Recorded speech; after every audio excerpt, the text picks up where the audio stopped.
Yes. Today we will discuss SA 500 audit evidence.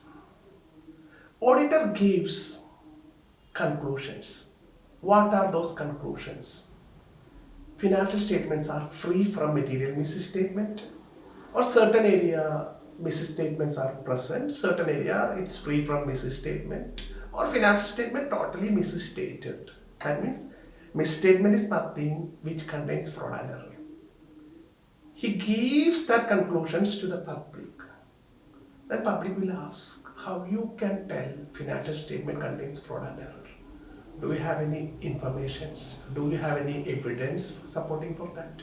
Obviously, auditor requires certain evidence, certain informations auditor require to arrive those conclusions, which is known as audit evidence. How auditor collect those evidence is the next question. Certainly, auditor uses certain techniques which is known as audit techniques to obtain audit evidence. Technique number one is inspection. We have gone through the airports where the people are checking. Security peoples will tell us to up our hands. They will inspect our body. They will inspect our bags. Why they are doing that? They're checking whether they are existing in narcotic items or prohibited items, smuggled goods. So inspections will gives into light existence of those things. Similar way, auditor do inspections of the records, which is the books of accounts, along with the supporting documents, other informations. After inspecting those areas, he will comes to know the existence of the expenses. Then he may performing the physical verifications of the fixed assets. In books there are 10 items. Upon the physical verification, he come across there are only 6 items. 4 items are missing or 4 items are in bad conditions. This requires physical verification, inspections is required. Second technique is observation, just witnessing. Nothing auditor is doing with that, just witnessing the procedure carried out by the others. At the end of the year, they are required to take the stock, physical verification of stock. For an example of the biggest home appliance, it's containing biggest godowns, which consisting of a lot of equipments. It's become very hard for the auditor to physically do those things. And it is the responsibility for the management to tally their stocks. So what management staffs will do, they will count the stocks, arrive at the figures, auditor will cross check, test checks those items.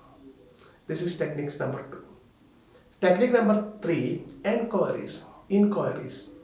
Asking specific questions to the accounting staffs, management, internal audit staffs to get certain informations. Then the technique number 4 is the confirmations. Biggest high value items like the bank, debtors, creditors, high value items. What will happen if the window dressing happens in those areas? So auditor will directly do a confirmation. He will send a confirmation letter to the bank. Dear sir, we have this much balance. Kindly confirm the same with your records. Then what are the responses from the banks or debtors or creditors will become the audit evidence. Then the next techniques is the recalculations. Obviously our staffs is performing the audit functions. As a supervisory roles, engagement partners has to do certain calculations whether my staffs what they performed is right, or whether the entity's staffs personnel has done the things in right way. We have to do those calculations, both should be matched. Then the next techniques is the re-performance techniques. Whatever earlier performed by the management, they've done certain internal control functions for an example or anything, or my staffs has performed certain functions. What way they have performed, same way, independent way I am also performing, and both results should be tallied and matched. And the final things is the analytical procedures, ratios, trends, etc. will fall with this. Any deviations we have noticed in the ratio analysis, which will gives an insights of the frauds. These are the audit techniques which should not be confused with the audit procedures in any cost. The next aspects I am going to discuss is the two important requisites for the audit evidence. What are the things we require for that? We are going to prove financial statement contains frauds. So we need those evidence insufficient. It should not be insufficient. It should be relevant also to the context. We are going to report them. So it's an important quality of audit evidence is it should be sufficient and it should be appropriate to the context. Otherwise, we can't prove that. Then the final segment I am going to discuss the reliability factors.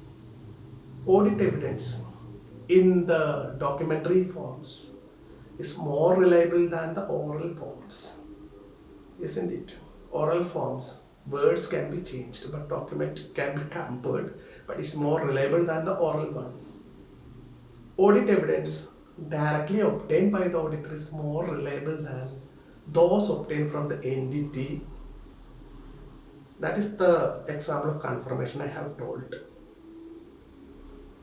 Where the internal controls are stronger, whatever the information's evidence obtained from the entity will be more reliable. So these are the small discussions about SA 500, and thank you for watching the video. Have a nice day.